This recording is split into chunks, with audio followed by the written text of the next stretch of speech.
Sometimes all we need are quiet moments to slow down, to breathe, to just be. Moments that help us find ourselves again in the middle of chaos. In search of them, we went on a journey and found ourselves amongst misty mountains, hushed temples, and the sound of waves against forgotten forts. This is the story of our journey through Sri Lanka.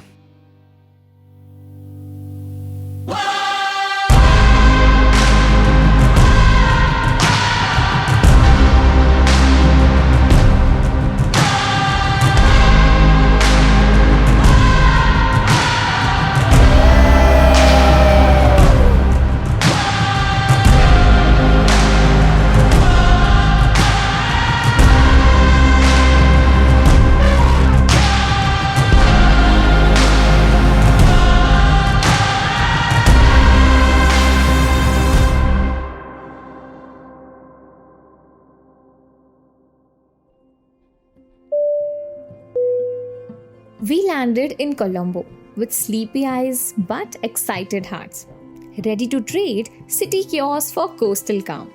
There was the usual immigration hustle. Soon we were off, cruising down south towards Mirissa. The name itself sounded like a whisper from the sea. The drive was peaceful, almost cinematic.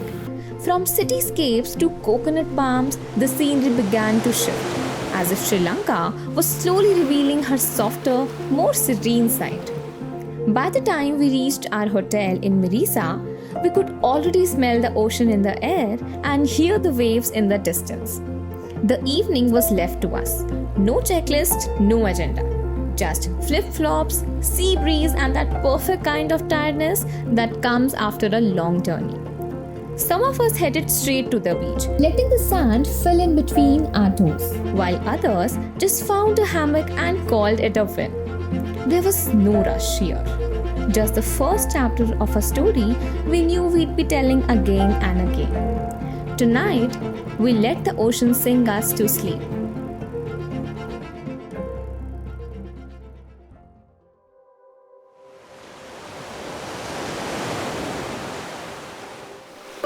We woke up to the sound of waves and the kind of breeze that makes you want to cancel every plan, just to sit and stare at the sea.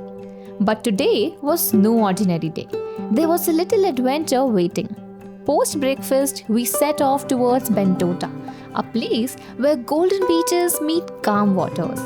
Instead of heading straight to the sea, we went to the Bentota River for a river safari through the mangrove forest. Gliding along the river felt like stepping into a different world. Mangroves stand tall around us, their roots dipping into the water. The river safari felt peaceful, with birds singing and leaves swaying all around them. It was a beautiful and perfect way to be close to nature. Our next stop was Galle, where Mirissa was slow and peaceful. Galle was full of lively vibes. The narrow lanes, cobbled streets and old balconies gave town a character which was both charming and timeless at the same time. We explored the Dutch Fort, a UNESCO World Heritage Site that had stood for centuries, watching the sea and the city beyond its walls. Walking its ramparts with the sea on one side and colonial charm on the other, it felt like time had paused just for us. We wandered past vintage cafes, pastel-washed homes, churches, and of course, the iconic Galle lighthouse that stood tall, steady, and incredibly photogenic. As the day ended, we watched the sun slowly sink into the horizon, turning the sky golden and making the entire view feel magical. By evening, we returned to Mirissa. We had dinner by the shore, the waves gently lapping nearby, the scent of fresh seafood in the air, and the soft glow of lanterns making the evening feel calm and magical. As the night slowly settled in, we wrapped up the day, knowing that tomorrow this island country still had many more stories to share.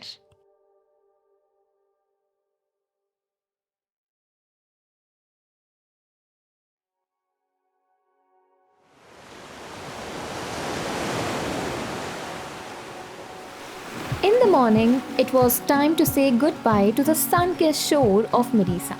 We packed up excitedly because today we were trading beaches for hills. Post breakfast, we checked out and began our scenic journey to Ella, a charming hill town. The drive to Ella was straight out of a dream.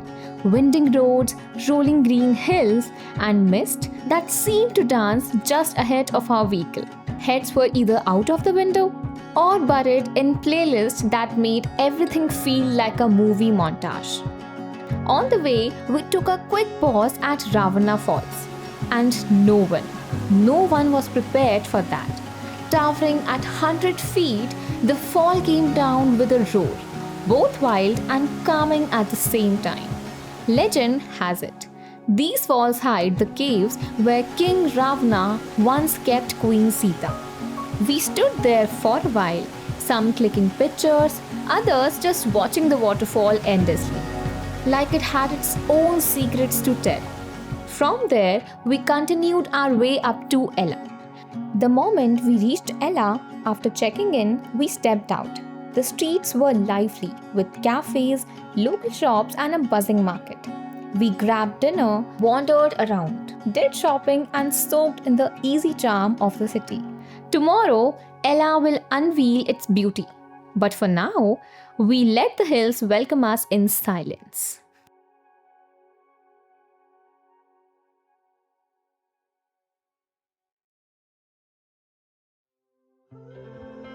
Ella greeted us with a cool breeze and mist that moved gently through the hills, like it had something to hide. After breakfast and way too many photos of that misty view from the balcony, we were off to explore this picture-perfect little town.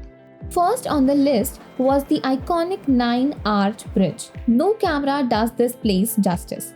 A colonial-era structure hidden between green hills and tea gardens that felt like nature and history had come together to create something unforgettable. As a train passed in the distance, we all paused for a moment to take in the views. We clicked 100 just one more shots, obviously, because this is the kind of place your feed needs to see. Next, we turned the vibe up a notch at Ravana Pole Club. With Little Adams Peak and Ella Rock as our backdrop, it felt like the mountains themselves were relaxing with us. Some of us jumped straight into the pool, and a few turned the evening into a mini party. But no matter what we were doing, swimming, sipping, or dancing, the vibes were just right. It was pure fun. By evening, we made our way back to the hotel. Smiles wide, phones full. Tomorrow, we'd be moving on. But today, Ella had officially carved out a cozy little corner in our hearts.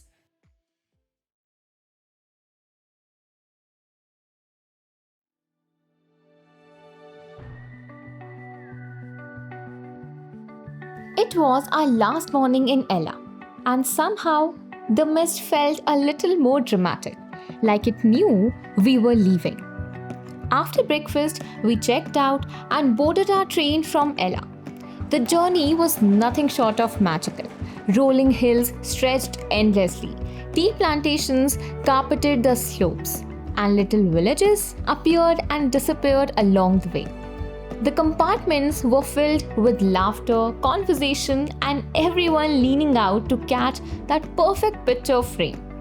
We got off at WanderOn, and from there continued by road, heading towards Kandy with a lovely detour through Nuwara Eliya. We cruised through endless hills, tea plantations that looked like the green velvet, and roads that twisted like they were drawn by a daydreamer.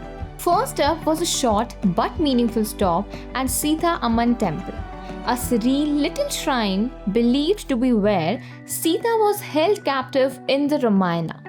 Whether you are spiritual or just love a good story, there was something quietly powerful about being in that space. On the way, we paused for a relaxed lunch. Just good food and a quick break before the road pulled us back in. Next, we reached Nuwara Eliya, also known as Little England, and right away we knew the name made sense. And they weren't kidding. cute cottages, chilly breeze, and a town square that looked like it was plucked out of a British countryside painting. We spent a little time by Gregory Lake. The mist there made everything calm. We hopped on a boat for a while there, just floating and soaking in the charm of the lake. Then came the part that smelled amazing, the tea plantations. Walking through the tea gardens and watching how those tiny leaves become the warm cup we all love, it was oddly satisfying. Some of us tried to act like tea experts, nodding seriously at tasting notes. Others just enjoyed the free sips and scenery. With bags fresh tea and hearts full of mountain air, we continued our journey to Kandy, a city wrapped in history and cultural soul. By the time we reached Kandy, the sky was turning gold. The evening was ours to relax. We shared dinner together and then spent some time by the pool relaxing and enjoying each other's company before calling it a day. As we settled in, we knew Sri Lanka was still unfolding its magic one day at a time.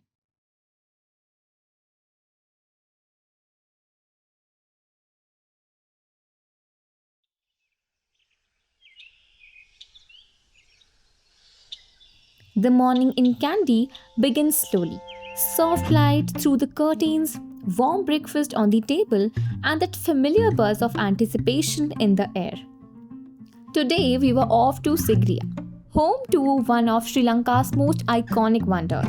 But before that, we had a date with something ancient and spiritual. As we left Kandy behind, the landscapes shifted once again. A short while later, we reached Dambulla, home to the incredible cave temple carved into a mountain face. And trust us, no matter how many temples you have seen, this one feels different. We climbed a little, and suddenly we were standing at the entrance of history. 5 caves filled with centuries old Buddha statues and vivid murals. After soaking it all in, we continued towards to Sigiriya.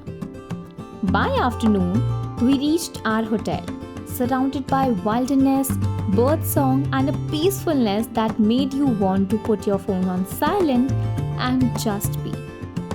After dinner, we slept that night, knowing that tomorrow was going to be big.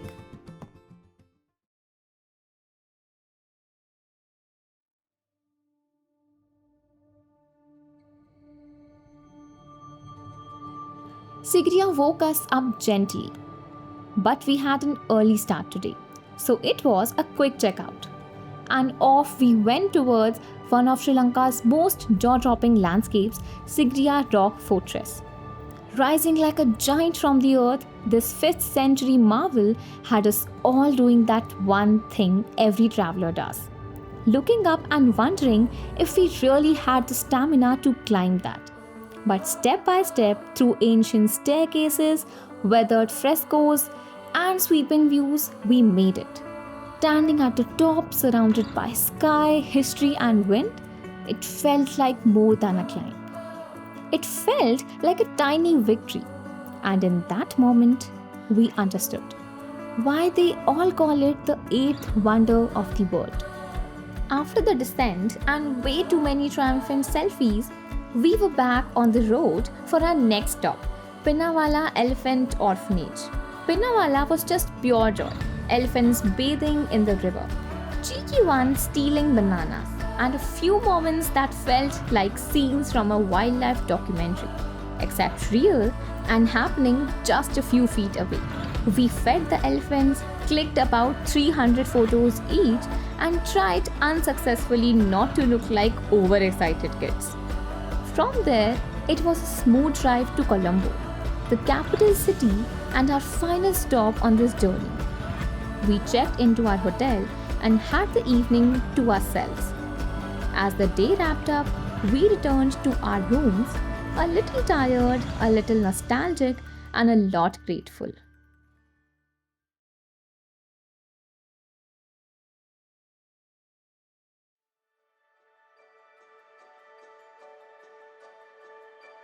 It was our final morning in Sri Lanka. After one last breakfast together, bags were zipped, room keys returned, and that familiar silence settled in. The one that always shows up on the last day of a great trip. We checked out and made our way towards Bandaranaike International Airport. The city rolled past us one last time. Tuk-tuks weaving through traffic, local shops opening their shutters, life going on, while we held on to every little memory from the past week. Sri Lanka had been more than just a destination. It had been a feeling, a rhythm, a reminder to slow down, to soak it in, to stay curious, looking out for these such moments.